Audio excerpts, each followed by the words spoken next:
যে এরা প্রত্যেকটা লোক, আমেরিকা একটা শক্তিশালী দেশ, তাদের বক্তব্যের মধ্যে অহমিকা, ধমক এগুলাই দিয়েছে, কোনো যুক্তি নাই। আর আব্বাস আরাকচি অত্যন্ত আর্টিকুলেট ডিপ্লোম্যাট। তিনি তার প্রত্যেক কোনোদিন জোরে কথা বলেন নাই, নরম স্বরে কথা বলেছেন। প্রত্যেকটা কথার মধ্যে পর্যাপ্ত যুক্তি দিয়ে বলেছেন, অকাট্য যুক্তি দিয়ে। তাইলে ডিপ্লোমেসির তুলনায়, নেতৃত্বের তুলনায় আব্বাস আরাকচি অনেক উপরে। ইরানের নেতৃত্ব, ইরানের ডিপ্লোমেসি অনেক ম্যাচিউর, আমেরিকার ডিপ্লোমেসি অন্তঃসার শূন্য। এই শিকাগোর এই অধ্যাপক বলেছেন, শিকাগো এবং আপনি ইউনিভার্সিটি। দেখেন যে ওরা যে কথা বলে, ইরান যে কথা বলে সেই কথার মধ্যে কিন্তু স্থির থাকে, কিন্তু যুক্তরাষ্ট্র সেই কথার মধ্যে স্থির থাকতেছে না। বন্দর আব্বাস একটা শহরটি জিনিস আরেকটু বলে, হুম, এটা কারণ কি জানেন? ডোনাল্ড ট্রাম্প যেরকম, তিনি সেরকম লোক হাজির করিয়েছেন। হুম, ট্রাম্প কি হাজির করিয়েছেন? যে লোকগুলোকে এখানে রেখেছেন চারপাশে, একটাও ডিপ্লোমেসি বুঝে না। এগুলা সব ব্যবসায়ী। কেউ করে ইয়ার ব্যবসা, ওই যে কি বলে, ওই যেটা নিয়ে খুব কেলেঙ্কারি হয়, স্টক এক্সচেঞ্জের ব্যবসা করে। হুম, আর হুম, কেউ করে আপনার ডেভেলপারের ব্যবসা। তার তার মেয়ের জামাই তো কমপ্লিট আপনার ডেভেলপারের ব্যবসা করে, হুম, হুম, যারা কুশনার। সবগুলো হ্যাঁ, ডোনাল্ড ট্রাম্প নিজে ব্যবসা করে। হুম, ওয়ার্ল্ড মার্কেটে দেখেন, ওয়ার্ল্ড মার্কেটে তার তার যে হুম, ভলিউম, যে টাকা লগ্নি করেছে, এটা তো ঠিক না। ডোনাল্ড ট্রাম্পই একমাত্র প্রেসিডেন্ট যে তার ব্যবসা বাণিজ্যের কোনো কথা প্রেসিডেন্ট হওয়ার আগে ঘোষণা করেন, এটা হওয়া উচিত। এবং তিনি যে হুম, শেয়ার গুলা কিনেছেন, সেগুলো চলতে আছে, সেগুলো লভ্যাংশ পাচ্ছেন।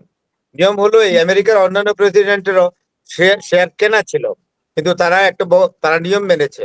তারা প্রেসিডেন্ট হওয়ার পরেই বলে দিয়েছে, আমার শেয়ার গুলো এখন বন্ধ থাকবে, এগুলো অ্যাক্টিভ থাকবে না, এগুলো থেকে আমি কোনো প্রফিট নিব না। কিন্তু Donald Trump is getting the profit from his share invested by him. হুম, হুম, হুম। তাইলে মোরালি, হ্যাঁ, নৈতিকভাবে ডোনাল্ড ট্রাম্প আমেরিকার প্রেসিডেন্ট হওয়ার কোন রকম যোগ্যতাই রাখেন। আমেরিকান লোকরা ঐতিহাসিক ভুল করেছে তার মতো লোকের দুইবার আমেরিকার প্রেসিডেন্ট করা। হুম, হুম। এবং বন্দর আব্বাস হরমুজ প্রণালীর প্রবেশদ্বারে অবস্থিত, এরকমটাই তো দেখতে পাচ্ছি যে হরমুজ প্রণালী, আসলে হরমুজ প্রণালী ক্ষতি করার জন্য এটা করলো বন্দর আব্বাসে হামলাটা। হরমুজ কখনো নিতে পারবে না। হুম, এই বন্দর আব্বাসে অ্যাটাক করলে, ওই যে যে অ্যাটাক করেছে, এই দিয়ে হরমুজ দখল করতে পারবে না হুম, কোনোদিনও না। Strategy is very important. হরমুজের যে লোকেশনটা, আপনার হুম, জিওগ্রাফিক্যাল স্ট্র্যাটেজি সো টাফ, আমেরিকানরা এসে এখানে কিছু করতে পারতেছে না। আর এটা এমন ভাবে প্রটেক্টেড করছে, মাইন দিয়ে, তারপরে ড্রোন দিয়ে, চতুর্দিক দিয়ে, এটাকে পারবে না করতে। হুম, তা সেই জন্যই মার্কো রবিও বলতেছে, এইগুলো এক ধরনের মহড়া, যেটাকে বলে rehearsal of military campaign, nothing more than this. Marco Rubio বলছে যে হ্যাঁ, আক্রমণ হলেও আমরা আলোচনা করব, আলোচনার পথ খোলা আছে। সুতরাং হুম, এগুলো করে লাভ নাই। We don't have any tension that we have to see the hmm, occupation of Hormuz by the United States of America. কবি নিয়ে হো গিয়া, হুম। কখনই হবে না মানে এটা। মার্ক রুবিও তো আবার বলছে যে হরমুজ যেকোনো উপায়ে খুলে দিতে হবে, এরকম একটা হুঁশিয়ারি তো। যে কোনো উপায়ে হরমুজ, খুলে দিলে ভালো কথা। তাইলে হুম, আমি তো কালকের টক শোতেও বলছি, আপনার এটা তো বলি, হুম, যে কোনো উপায়ে খুলে দিবে কি, ইমপ্লাইডলি তো এটাই। ইরান তো বলেছে যে আমাদের নিউক্লিয়ার এবং ইউরেনিয়ামের উপরে তোমরা কোন রকম নিষেধাজ্ঞা বা কোন রকম আলোচনা এটাকে এনে এগুলো বন্ধ করতে পারবে না, কোন রকম নিষেধাজ্ঞা দিতে পারবে না। Iran shall be independent to improve her uranium and nuclear facilities. এগুলো করবেই, এটা মেনে নাও। আর আমাদের টাকা পয়সা যেটা পাবো সেটা পরে দেখবো। তাইলে আমরা টেম্পোরারিলি, পরীক্ষামূলক ভাবে আমরা কি করব, হরমুজ খুলে দিব। যদি তোমাদের স্বভাব চরিত্র ভালো থাকে, কোনো ঝামেলা না করো, তাহলে চলবে। আবার যদি ঝামেলা করো, আবার বন্ধ করে দেবে। হুম। বাট মার্কো রুবিও তো আবার এটাও বলছে হামলা হলেও কয়েকদিনের মধ্যে চুক্তি হবে। কিভাবে বলছে? মানে ইরান কি 5 আসলে দিনের মধ্যে চুক্তি হবে। এবং এটা তো ইন্ডিয়াতে এসে কথা বলছে। when he was hmm, giving the interview to the Indian reporters, he hmm, revealed it, বলেছে যে আমরা না, একটা গুড নিউজ দিচ্ছি, এই অল্প দিনের মধ্যে you are going to get very good news. তো হুম, দিল, তাজমহলে গেল, হুম। তাজমহল দেখলো গিয়া।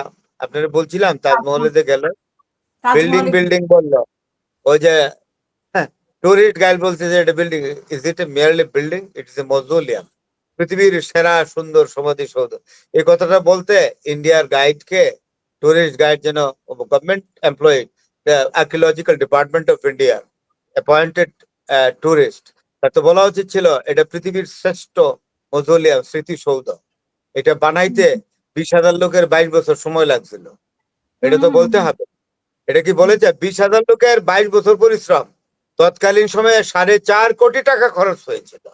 এখন হুম হিসাব করেন, আজ থেকে 400, 450, 350, 450 বছর আগে শাহজাহান তৈরি করেছে। হ্যাঁ, আপনি জানেন হুম না তাজমহল সম্পর্কে একটা, আজকে আপনার শোতে সময় নেই, 2 মিনিট। হুম হুম তাজমহল দেখতে গিয়েছিলেন 3 কবি। আমি তো হুম শিক্ষক মানুষ, 34 বছর শিক্ষকতা করলাম, তো আমাকে বলতে হয়। আমাদের কাজী নজরুল ইসলাম বলেছেন গিয়া, সুন্দর করে বলেছেন, হ্যাঁ, কালের সরি, তাজমহলের পাথরে দেখেছো, দেখেছো কি তার প্রাণ, অন্তরে তার মমতাজ নারী, বাহিরেতে শাহজাহান। এটা হলো নজরুলের কবিতা, তাজমহলের সৌন্দর্য উনি বলেছেন। আর আমাদের কবিগুরু রবীন্দ্রনাথ বলেছেন, গুরুদেব, হ্যাঁ, যে কালের কপুল তলে শুভ্র সমুজ জল, এক ফোঁটা নয়নের জল এ তাজমহল, এই সেই মেঘদূত অদ্ভুত চলিয়াছে বাক্যহারা, এই বারতা নিয়া ভুলি নাই ভুলি নাই ভুলি নাই প্রিয়া। এই দুইজন বাঙালি কবি। কিন্তু আরেকজনের কথা বলি লাস্ট, উনি উর্দু কবি সাহিল লুধিয়ানভি।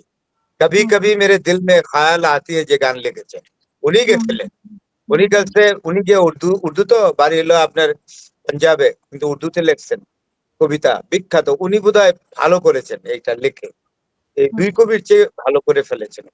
ইয়ে চমনজা, ইয়ে যমুনা কা কিনারা, ইয়ে তাক, ইয়ে মেহরাব, ইয়ে মুনক্কাস দিউ দ্বারা, ইয়ে ফরাদ ভাই, চমনজা, আপনি ইয়ে খালি যমুনা কবি কা যেহেতু কিনারা, হুম ये ताक ये मेहराब ये महल मुनक्कस दियो द्वारा, एक शाहनशाह ने दौलत का लेकर हम गरीबों के मोहब्बत के मौज उड़ाए। বলছে এই যে দামি পাথর দিয়ে তৈরি তাজমহল, এত সুন্দর বাগান বেষ্টিত যমুনা নদীর তীরে, একজন সম্রাট তার প্রেমের প্রতি, আহ, স্ত্রীর প্রতি প্রেম দেখিয়েছেন, তার টাকা আছে বলে। আমিও তো, আমার টাকা নাই বলে আমি দেখাতে পারি না।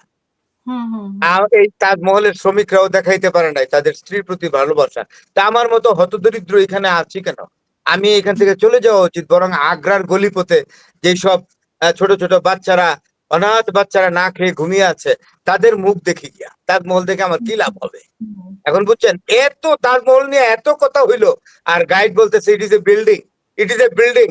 মার্কো ইট ইজ রুবিওরে বলতেছে হ্যাঁ ইট ইজ এ এটা কোনো বিল্ডিং, 7th সেঞ্চুরি। আমরা হুম তো হুম কিছু লেখাপড়া করি নাকি? হ্যাঁ কিন্তু ফরাদ ভাই, আপনি যে এই যে গানটার কথা মনে করিয়ে দিলেন, আমার মনে হয় যে আপনি গানটা জানেন। এক লাইন যদি আমাদের দর্শকদের জন্য শোনাতেন। কাবি কাবি, কোনটা? কাবি কাবি কাবি। কবি কবি মেরে দিল মে খেয়াল আতি, এই গানটা আমি, সুরটা খুবই কঠিন। এটা হলো আপনার একটা সিনেমাতে সাহিল লুধিয়ানভি লিখেছেন। হ্যাঁ, এই গানটা অনেক বিখ্যাত গান। আরে বাপরে বাপ, হ্যাঁ। সাহিল লুধিয়ানভির মতো কবি আপনি হয় না আপনি জীবনে, এক লাইন বিয়ে শোনায় করে দেন। নাই। আমি জানি আপনি খুব ভালো গান জানেন। এক লাইন আপনি যদি শুনায় দেন আমাদের দর্শকদের জন্য। তারপর আমরা আবার আলোচনায় ফেরত যাব। কভি কভি মেরে দিল মে ख्याल आता है, कभी कभी मेरे दिल में ख्याल आता है। শেষ। অনেক ধন্যবাদ। অনেক সুন্দর, সুন্দর এই গানটা আমার এত প্রিয়। আমার মনে হয় অনেক দর্শকদেরই প্রিয়। তাই নাকি? তো হ্যাঁ, যিনি এই অনেক গানটা লিখেছেন সাহিল লুধিয়ানভি, উনি বিয়ে করেন নাই, অকৃতদার, সারা জীবন বিয়ে করেন।